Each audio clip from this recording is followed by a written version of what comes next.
Opinião e debate com Ana Paula Machado. Realização Jornal Clarim e Estúdio 7 Produções.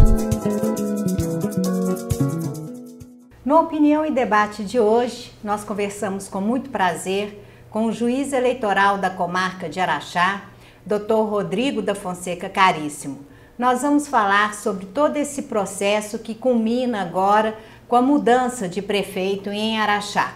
Doutor, muito obrigada pela sua atenção e eu gostaria de começar a nossa entrevista, o senhor explicando, fazendo um histórico de toda essa questão que nos últimos 2 anos tem mobilizado a comunidade araxaense. Pois é, Ana Paula, nós que agradecemos a oportunidade aqui de estarmos aqui prestando esses esclarecimentos. Vamos tentar, da melhor forma possível, tentar fazer um panorama desde o início do que houve essas duas ações, como que ocorreram. Perfeito. As ações, na verdade, elas tiveram início logo após a eleição de 2012, quando os candidatos que ficaram em segundo lugar, Araceli de Paula e a vice Edna, a vice Lídia Jordão, eles impugnaram a eleição dos candidatos que foram eleitos, o Jeová e a Edna, sob a alegação de que eles teriam praticado condutas abusivas durante o período eleitoral e isso seria motivo suficiente para a propositura das chamadas AIMEs, que são as ações de impugnação de mandato eletivo.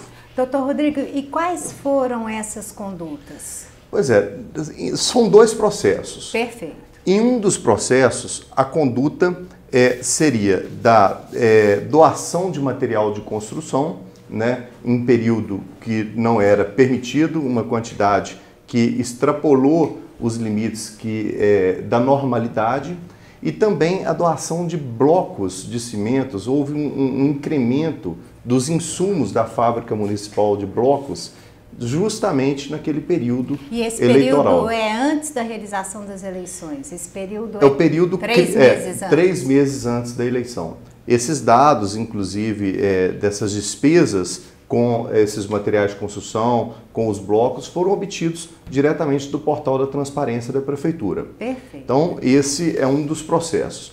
O outro processo, ele versava sobre a questão da doação de lotes, né, para empresários locais. Constavam 15 lotes. Na verdade, constatamos que era um pouco mais do que isso, né?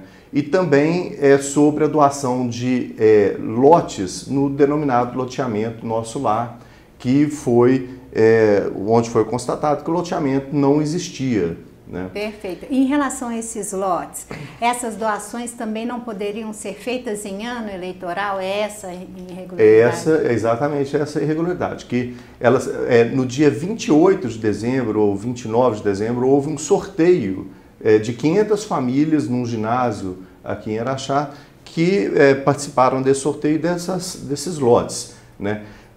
Não só o sorteio, como a entrega. O sorteio foi feito no ano anterior. Certo. Mas a entrega dos lotes, quer dizer, a formalização... no finalzinho de 2011. Exatamente. Caso, a formalização de muitos desses casos, elas foram feitas já no ano de 2012, o que não era permitido. Não todos, muitos assinaram na hora lá, perfeito, mas alguns assinaram depois. E além disso, o loteamento não estava regularizado? Não estava regularizado.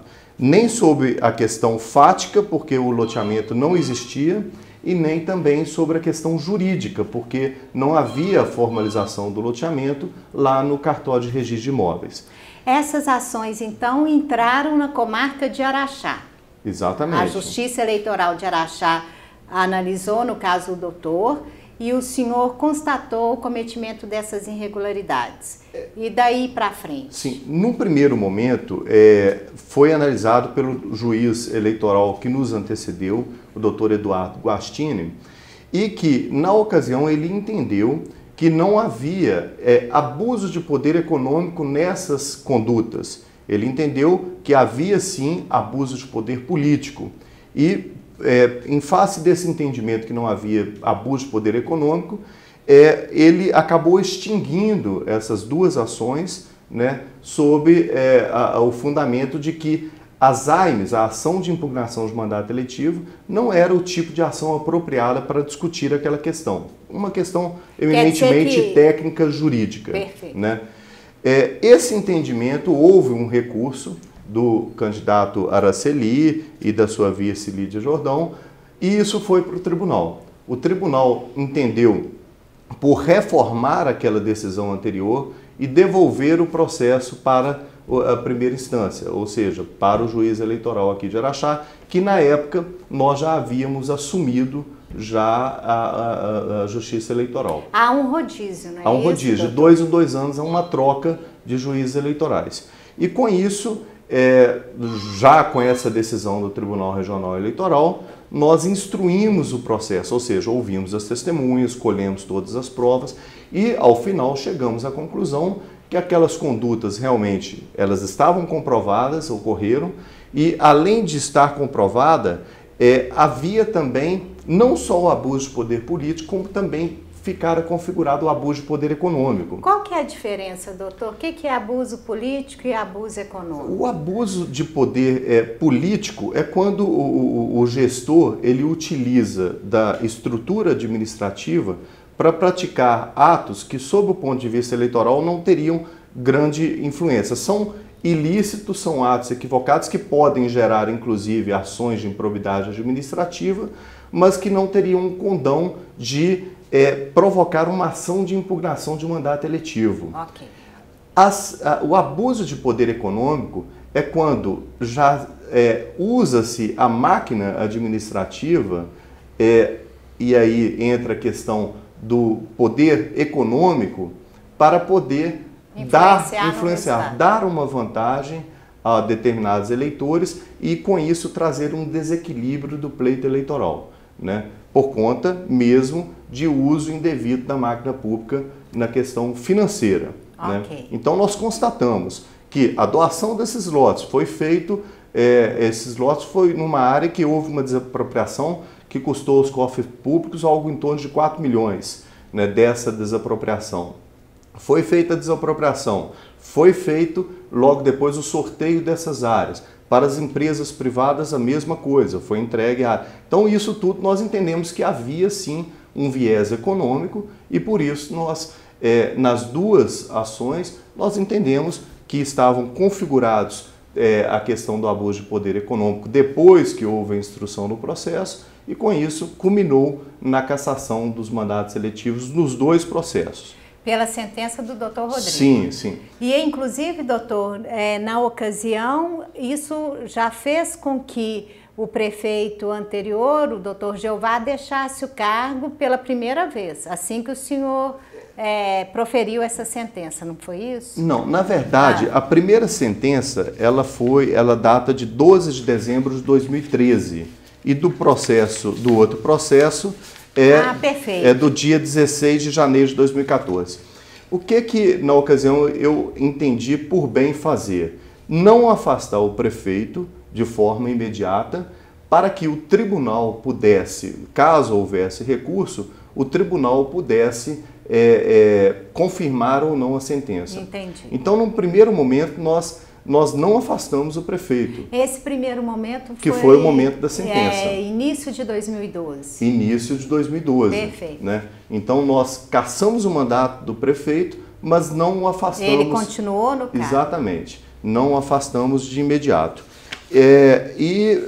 Logo depois, de fato, houveram os recursos nos dois processos e foi para o tribunal. O tribunal confirmou a decisão e aí sim houve a cassação efetiva. Com o afastamento, a cassação já havia sido em primeiro grau por nossa sentença. Foi confirmado. E foi confirmado em segundo grau e aí sim com o afastamento do prefeito.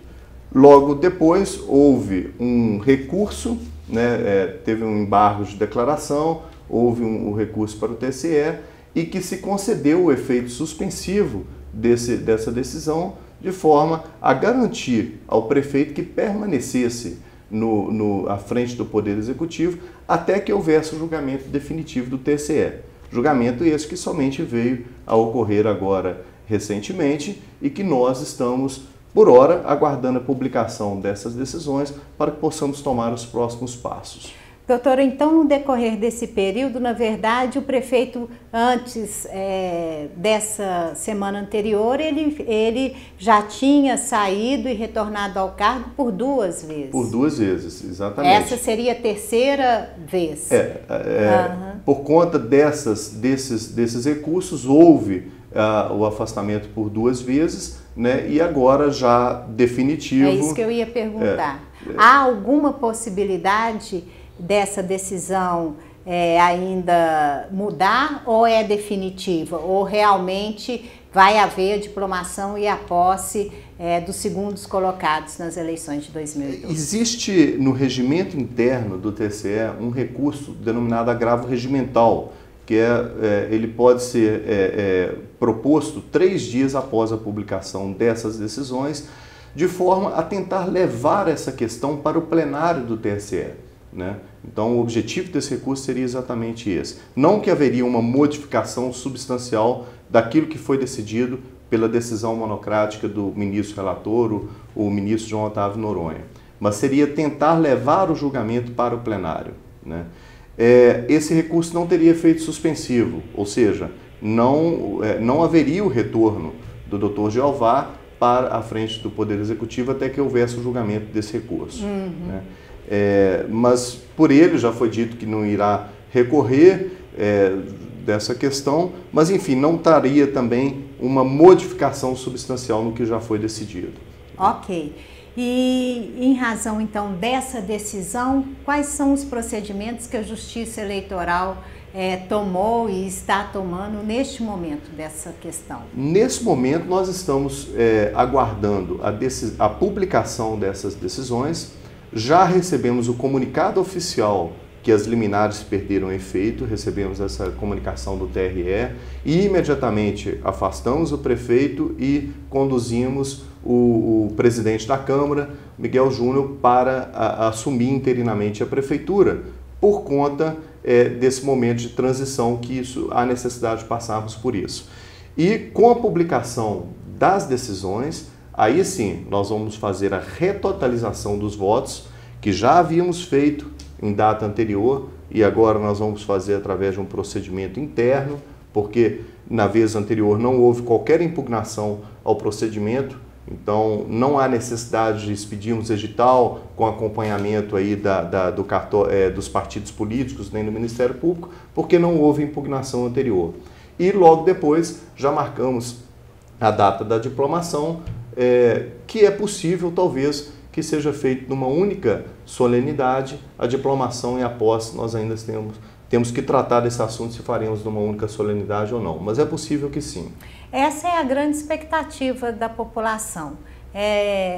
Qual que é a previsão de que haja essas publicações e que essa diplomação seja efetivamente marcada, doutor? Pois é, neste momento, acompanhando a movimentação dos processos no site do TSE, dá para verificar que já foram encaminhados para o setor competente que faz as publicações. Então, em breve, nós teremos esta publicação. Às vezes, quem sabe hoje ainda, possa ser que seja feita essa publicação. Saindo a publicação, 3 ou 4 dias depois, já teremos a diplomação e a posse. No mesmo dia e no mesmo local, se possível. Isso aí, na verdade, nós vamos ver da conveniência disso, conversarmos com o atual prefeito, com o presidente da Câmara, o prefeito interino Miguel Júnior, o presidente da Câmara, o sargento Hamilton, que está interinamente na presidência, para ver a viabilidade de fazermos uma única solenidade. Doutor, uma outra dúvida é em relação a essas liminares, né? O que aconteceu? O ministro João Otávio de Noronha, num primeiro momento, ele concedeu uma liminar mantendo o Dr. Jeová no cargo. E agora essa liminar foi cassada. Eu queria que o senhor explicasse juridicamente o que é isso e qual que seria, ou se não havia possibilidade, por exemplo, de reformar a decisão do Tribunal Regional Eleitoral. Na verdade, que tipo de recurso foi esse e como esse recurso é julgado? As questões das liminares, elas são decisões provisórias. Então, muitas vezes o tribunal ele opta por dar uma decisão provisória mantendo isso, na grande maioria das vezes, mantendo o gestor no cargo, até mesmo para evitar aquele vai e volta tão indesejável, né, numa administração pública. Então, naquele primeiro momento, foi exatamente o que fez o ministro Otávio Noronha, de conceder uma liminar e falando, olha... antes dele analisar os recursos. Exatamente.